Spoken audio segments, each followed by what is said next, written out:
ರಾಜ್ಯಸಭೆಯ ಜಂಟಿ ಅಧಿವೇಶನದ ಸಂದರ್ಭದಲ್ಲಿ ರಾಜ್ಯಪಾಲ ಥಾವರ್ ಚಂದ್ ಗೆಹ್ಲೋಟ್ ಅವರನ್ನ ಅವಮಾನಿಸಿದ ಮತ್ತು ಅಗೌರವಿಸಿದ ಆರೋಪದ ಮೇಲೆ ಕೆಲವು ಕಾಂಗ್ರೆಸ್ ಶಾಸಕರನ್ನ ಅಮಾನತುಗೊಳಿಸಬೇಕೆಂದು ಒತ್ತಾಯಿಸಿ ಪ್ರತಿಪಕ್ಷ ಬಿಜೆಪಿ ಮತ್ತು ಜೆಡಿಎಸ್ ವಿಧಾನಸೌಧದ ಮಹಾತ್ಮ ಗಾಂಧಿ ಪ್ರತಿಮೆ ಮುಂದೆ ಪ್ರತಿಭಟನೆ ನಡೆಸಿದವು. ಕಾಂಗ್ರೆಸ್ ಸರ್ಕಾರದ ವಿರುದ್ಧ ಘೋಷಣೆಗಳನ್ನು ಕೂಗಿದ ಪ್ರತಿಭಟನಾಕಾರರು ನ್ಯಾಯಕ್ಕಾಗಿ ಒತ್ತಾಯಿಸಿದರು. ಅಬಕಾರಿ ಇಲಾಖೆಯ ಹಗರಣಕ್ಕೆ ಸಂಬಂಧಿಸಿದಂತೆ ಅಬಕಾರಿ ಸಚಿವ ಆರ್.ಬಿ. ತಿಮ್ಮಾಪುರ ಅವರನ್ನ ವಜಾಗೊಳಿಸಬೇಕೆಂದು ಒತ್ತಾಯಿಸಿದ ಅವರು ರಾಜ್ಯದಲ್ಲಿ ಕಾನೂನು ಮತ್ತು ಸುವ್ಯವಸ್ಥೆ ವೈಫಲ್ಯಗಳು ಮತ್ತು ಮಹಿಳೆಯರಿಗೆ ಅಸಮರ್ಪಕ ಭದ್ರತೆ ಕುರಿತು ರಾಜ್ಯ ಸರ್ಕಾರವನ್ನ ದೂಷಿಸಿದರು. ವಿಧಾನಸಭೆ ಮತ್ತು ವಿಧಾನ ಪರಿಷತ್ ವಿರೋಧ ಪಕ್ಷದ ನಾಯಕರಾದ ಆರ್ ಅಶೋಕ್ ಮತ್ತು ಛಲವಾದಿ ನಾರಾಯಣಸ್ವಾಮಿ, ಬಿಜೆಪಿ ರಾಜ್ಯಾಧ್ಯಕ್ಷ B Y. Vijayendra, BJP MLC C T. Ravi, JDS ಮತ್ತು ಬಿಜೆಪಿ ಶಾಸಕರು ಪ್ರತಿಭಟನೆಯಲ್ಲಿ ಭಾಗಿಯಾಗಿದ್ದರು.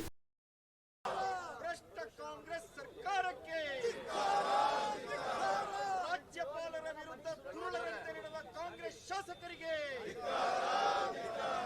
ರಾಜ್ಯಪಾಲರನ್ನು ಅವಮಾನ ಮಾಡಿದ ಕಾಂಗ್ರೆಸ್ ಶಾಸಕರಿಗೆ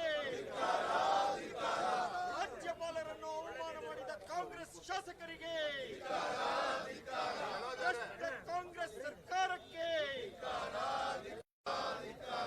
ವಜಾ ಮಾಡಿ ವಜಾ ಮಾಡಿ ವಜಾ ಮಾಡಿ ವಜಾ ಮಾಡಿ ವಜಾ ಮಾಡಿ ವಜಾ ಮಾಡಿ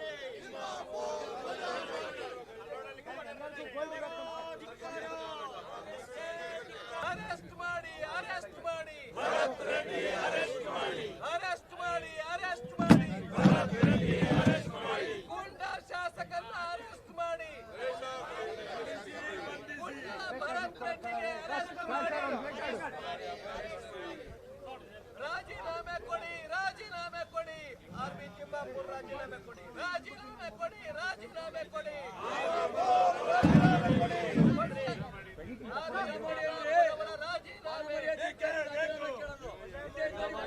ವಜಾ ಮಾಡಿ ವಜಾ ಮಾಡಿ ವಜಾ ಮಾಡಿ ವಜಾ ಮಾಡಿ ಸಚಿವ ತಿಮ್ಮಾಪುರನ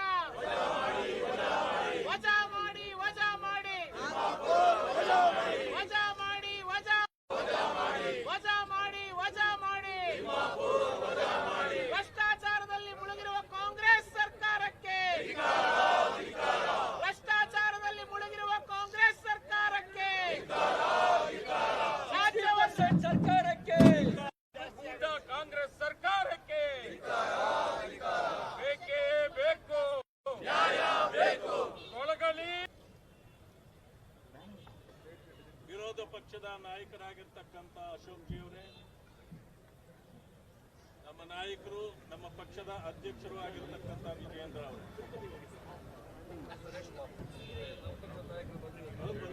ನಿಮ್ಮ ಪಕ್ಷದವ್ರು ಹೇಳೋದಕ್ಕೆ ಮುಂಚೆ ನೀವೇ ಹೇಳ್ಬಿಡ್ರಿ. ನಂಗೆ ಮಾನ್ಯ ಸುರೇಶ್ ಬಾಬು ಅವರೇ, ಶರವಣ ಅವರೇ, ಗೋವಿಂದರಾಜ್ ಅವರೇ, ಮಂಜುನಾಥ್ ಅವರೇ, ಜಾಸ್ತಿ ಜನರದ್ದು ಹೇಳಿದ್ದಾರೆ.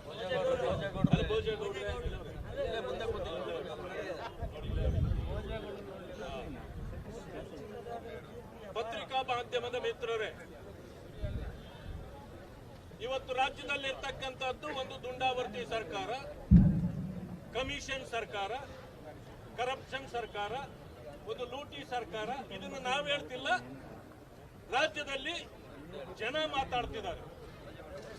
ನೀವು ನೋಡಿದ್ದೀರಿ, ನಮಗೆ ಕೆಲವರು ಬಹಳ ಸ್ನೇಹಿತರುಗಳು ಕಾಂಗ್ರೆಸ್ ಅಲ್ಲಿ ಇದ್ದಾರೆ, ಬೇರೆ ಎಲ್ರಿಗೂ ಇದಾರಲ್ಲ ಗೊತ್ತಿಲ್ಲ, ನನಗಂತೂ ಇದ್ದಾರೆ. ಪಾಪ ಬಹಳ ಸಂತೋಷ ವ್ಯಕ್ತಪಡಿಸ್ತಾರೆ. ನಾವು ಮಾತಾಡಿದ್ರೆ ಫೋನ್ ಮಾಡಿ ಹೇಳ್ತಾರೆ, ಅಣ್ಣ ಬಿಡಿಬೇಡ್ರಿ ನನ್ನ ಮಕ್ಕಳನ್ನ ಅಂತಾರೆ ಅವರು. ನಾನು ಹೇಳಲ್ಲ, ಅದು ಆ ಭಾಷೆ ನಾನು ಹೇಳಲ್ಲ. ಇವರ ಆ ರೀತಿ ಅವ್ರಿಗೂ ಕೂಡ ಬೇಜಾರಾಗ್ಬಿಟ್ಟಿದೆ ಇವರ ಆಟ ಪಾಠಗಳನ್ನು ನೋಡಿ. ಆ ಕಾರಣದಿಂದ ನಾವಿವತ್ತು ವಿರೋಧ ಪಕ್ಷದಲ್ಲಿದ್ದುಕೊಂಡು ಈ ಸರ್ಕಾರ ಏನೆಲ್ಲ ತಪ್ಪುಗಳನ್ನ ಮಾಡ್ತದೆ ಅದನ್ನ ಜನರ ಗಮನಕ್ಕೆ ತರಲೇಬೇಕಾಗಿದೆ. ಆ ಕೆಲಸವನ್ನ ನಾವು ಮಾಡ್ತೀವಿ. ಒಂದೊಂದಾಗಿ ನೋಡಿ. ಸರ್ಕಾರದ ವಿರುದ್ಧ ಇವತ್ತಿನ ಪ್ರತಿಭಟನೆ ನಾವು ಮಾಡ್ತಾ ಇದ್ದೇವೆ. ಈ ಒಂದು ಪ್ರತಿಭಟನಾ ಸಭೆಯಲ್ಲಿ ಮಾನ್ಯ ವಿರೋಧ ಪಕ್ಷದ ನಾಯಕರಾಗಿರುವಂತಹ ಆರ್ ಅಶೋಕ್ ರವರು, ಛಲವಾದಿ ನಾರಾಯಣಸ್ವಾಮಿ ಅವರು, ಜಾತ್ಯತೀತ ಜನತಾದಳದ ನಾಯಕರಾಗಿರುವಂತಹ ಸುರೇಶ್ ಬಾಬುರವರು, ಅದೇ ರೀತಿ ಭೋಜೇಗೌಡರು ಎಲ್ಲ ಎರಡೂ ಪಕ್ಷದ ಎಲ್ಲ ಮುಖಂಡರು, ಶಾಸಕರು, ವಿಧಾನ ಪರಿಷತ್ ಸದಸ್ಯರು ಇದ್ದಾರೆ. ಗುಂಡಾ ಸರ್ಕಾರ ಅಂತ ಹೇಳಿದೆ. ಕಾರಣ ಏನು ಅಂತ ಹೇಳಿದ್ರೆ, ಗೌರವಾನ್ವಿತ ರಾಜ್ಯಪಾಲರು ಜಂಟಿ ಸದನವನ್ನ ಉದ್ದೇಶಿಸಿ ಮಾತನಾಡೋದಕ್ಕೆ ಸದನಕ್ಕೆ ಬಂದಂತ ಸಂದರ್ಭದಲ್ಲಿ ಯಾವ ರೀತಿ ಕಾಂಗ್ರೆಸ್ ಪಕ್ಷದ ಗುಂಡಾಗಳು ಸದನದ ಒಳಗಡೆ ರಾಜ್ಯಪಾಲರ ಜೊತೆ ದುರ್ವರ್ತನೆ ಮಾಡಿದ್ದಾರೆ ಅನ್ನೋದನ್ನ ಇಡೀ ದೇಶದ ಜನ ನೋಡಿದ್ದಾರೆ. ನಾನಿವತ್ತು ಕಾಂಗ್ರೆಸ್ ಸರ್ಕಾರಕ್ಕೆ, ರಾಜ್ಯದ ಮುಖ್ಯಮಂತ್ರಿ ಕೇಳೋದಕ್ಕೆ ಇಚ್ಛೆ ಪಡ್ತೇನೆ. ಇವತ್ತು ರಾಜ್ಯಪಾಲರು ಅಂತ ಹೇಳಿದ್ರೆ ಜೀತದಾಳು ಅಂತೇಳಿ ಭಾವಿಸಿದಂತೆ ಕಾಣ್ತಾ ಇದೆ. ಇನ್ನೂ ಕೂಡ ಈ ಕಾಂಗ್ರೆಸ್ನವರು ಇಂದಿರಾ ಗಾಂಧಿಯ ಏನೋ ದಿನಗಳಿತ್ತು, ರಾಜ್ಯಪಾಲರನ್ನ ಜೀತದಾಳು ತರ ನೋಡ್ಕೊಳ್ತಾ ಇದ್ರು. ಇನ್ನೂ ಅದೇ ಭ್ರಮೆನಲ್ಲಿ ಇವತ್ತು ಸಿದ್ದರಾಮಯ್ಯ ಸರ್ಕಾರ, ಕಾಂಗ್ರೆಸ್ ಸರ್ಕಾರ ಇದ್ದಂತೆ ಕಾಣ್ತಾ ಇದೆ. ಇಂಥ ಗುಂಡಾ ವರ್ತನೆ ಯಾವುದೇ ಕಾರಣಕ್ಕೂ ಕ್ಷಮಿಸುವಂತ ಪ್ರಶ್ನೆ ಇಲ್ಲ. ಯಾವ ಶಾಸಕರು, ನಿಮ್ಮ ಗುಂಡಾಗಳು ಶಾಸಕರುಗಳು ಆ ರೀತಿ ವರ್ತನೆ ಮಾಡಿದ್ದಾರೆ, ಅವರೆಲ್ಲರೂ ಕೂಡ ಇವತ್ತು ವಜಾ ಅವ್ರನ್ನ ಸಸ್ಪೆಂಡ್ ಮಾಡಬೇಕು ಅಂತೇಳಿ ಇವತ್ತು ನಾವು ಎರಡೂ ಪಕ್ಷಗಳು ಆಗ್ರಹವನ್ನ ಮಾಡಿ. ಮತ್ತು ಕೆಳಮನೆಯ ಸದಸ್ಯಗಳೇ, ಇವತ್ತೇನು ಈ ಭ್ರಷ್ಟ ಸರ್ಕಾರ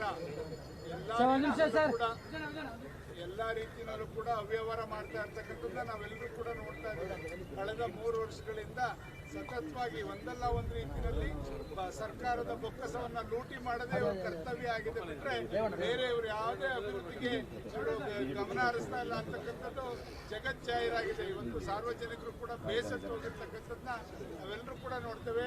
ಇವತ್ತು ಅಬ್ಕಾರಿ ಇಲಾಖೆನಲ್ಲಿ ಈ ಸರ್ಕಾರ ಬಂದ್ಮೇಲೆ ಸುಮಾರು 3 ಸಲ ದುಡ್ಡನ್ನು ಹೆಚ್ಚಿಸಿರ್ತಕ್ಕಂಥದ್ದು, ಏನ್ ಬಡವರು ಕುಡಿತಕ್ಕಂಥ ಏನು ಮದ್ಯದ ಬೆಲೆನ ಹೆಚ್ಚಿರ್ತಕ್ಕಂಥದ್ದು, ಈ ಭಾಗ್ಯಗಳು ಕೊಡೋದಕ್ಕೆ ಪುರುಷಾರ್ಥಕ್ಕೆ ಇವತ್ತು ಇಷ್ಟು ಹಣವನ್ನು ಹೆಚ್ಚಿಸಿ ಜನಗಳಿಂದನೇ ತೆರಿಗೆ ವಸೂಲಿ ಮಾಡಿ ಭಾಗ್ಯಗಳಿಗೆ ಕೊಡ್ತಕ್ಕಂಥ ಕೆಲಸ ಏನ್ ಮಾಡ್ತಾ ಇದೆ ಈ ಸರ್ಕಾರ.